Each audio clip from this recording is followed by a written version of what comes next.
What's happening? What's up? What's good and what it do? I'm Elegant Dr. Elegant Soul Food, the concentrated nature baby. And welcome to the first installation of Workforce Wednesdays. Workforce Wednesdays is when we get together to talk about what's happening with the workforce. Workforce meaning you work and you have a job. Now, this could also be your own business, but typically we're talking about those that work for other people. And we're going to chop it up on different topics and different subjects, and a lot of it is going to be related to my doctoral dissertation. For the record, I have a bachelor's in workforce education, training and development.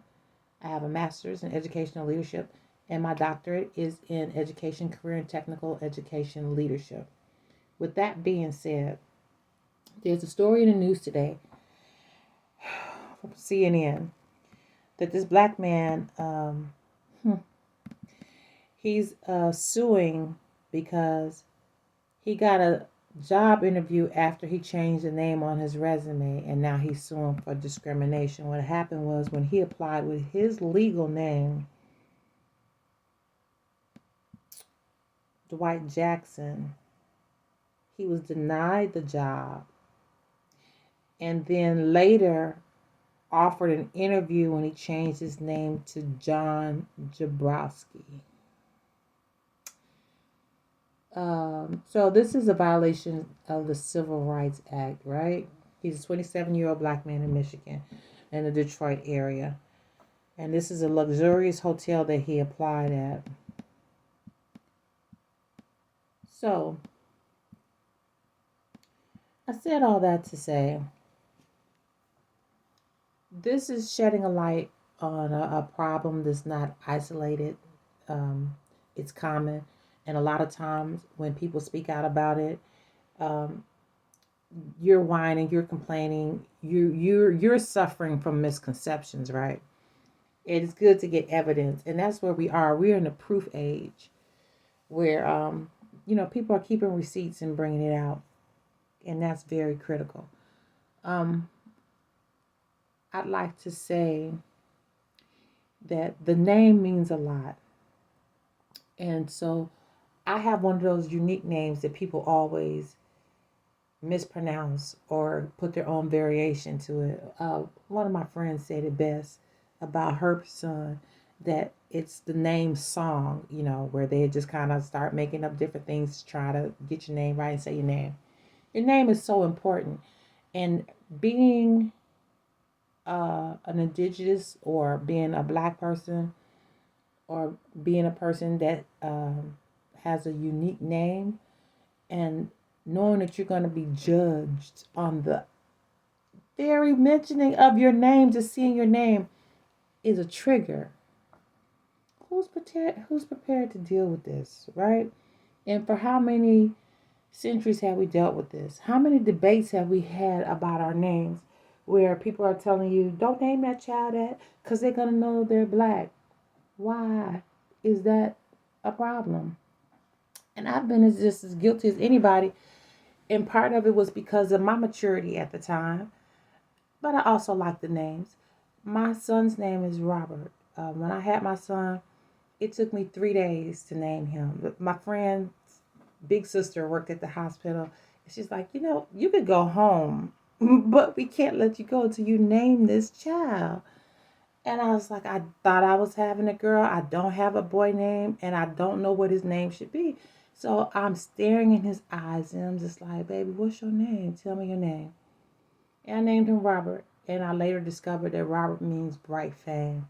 And he has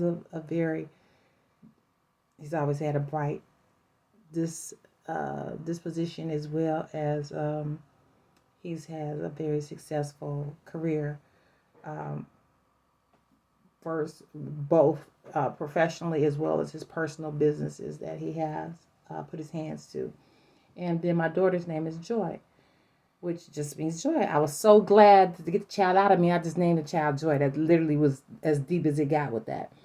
But in conversations, I would say, well, other than their last name, people won't look at their name and just automatically assume that they're black. But why should that be a thing? Because my name is very much West African. and my middle name is French, but it's spelled in a way that you know somebody black spelled it, right?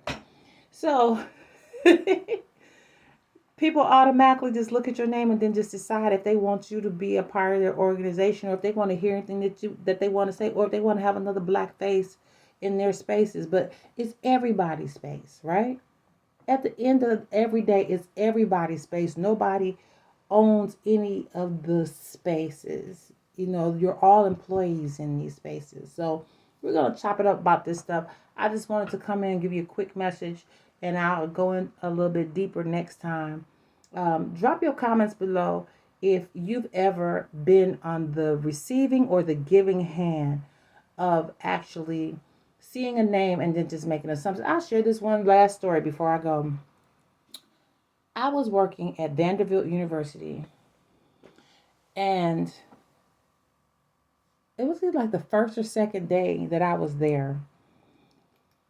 You know, we have these cubicles so you can overhear conversations all across the office, right? So I overhear someone talking about me and the other girl. We both started like, maybe we started the same day.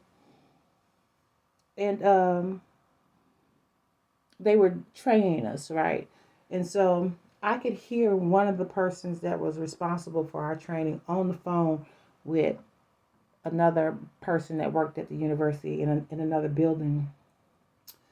And she said about the new staff and that she's no longer going to be working on their portfolio, that we were taking over the finances for them, right? And she started laughing and she said, yeah, I'm not kidding. Those are their names. She said my name and the other girl name. And then she started laughing again and she was like, oh, you're going to get me in trouble. Ha ha ha ha ha.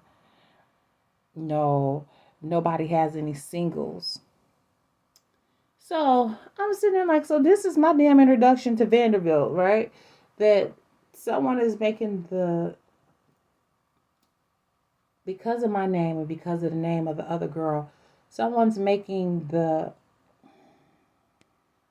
disgusting connection that we must be some type of objectified object, and obviously that we were black. That was part of what was said in the conversation, as well as, oh, are there some type of exotic stripper, you know, something like that. I was just like, wow.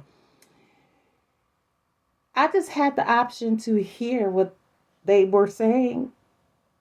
I had the luxury of hearing what they were saying, but that kind of stuff happens all the time. And it's time out for it. You know, it's just really kind of weird to be having this conversation in 2024, and that this case is still happening and this person has evidence. But I like to thank God for the exposure, because I never forgot that conversation and those people. And I knew who was on the phone because she said his name. And I knew how to handle them. So then when I'm handling people like that, and then I'm making the assumption with the people, the conversations that I didn't have here, and I'm handling them like that, it's all relevant, it's all significant. And then people like to say, oh, black people got this chip on the shoulder, or black people are holding on to things of the past, and bygones are bygones. It's not bygone. And I think it's more prevalent in 2024 than ever. I've been saying this for years, especially when I used to live in the South, that we're getting closer and closer to 1952. And if you're not aware of what's happening, if you hear some of these conversations around politics and around immigration and around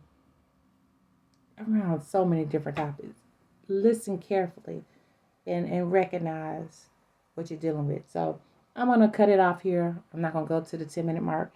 Just remember, we're going to come here on Wednesdays. I'm going to try to be consistent with every Wednesday. We're going to come here on Wednesdays after our supervisors go to bed, and we're going to chop up some stuff. We're going to do some mock interviews. We're going to do some looking at some resumes and getting some feedback and critiques. And I'm going to share information from my doctoral dissertation as it relates to the workforce. So thank you for your time. And I'll see you real soon. Love, peace, and blessings. I'm Elegant Soul Food, the Consecrated Nature Baby.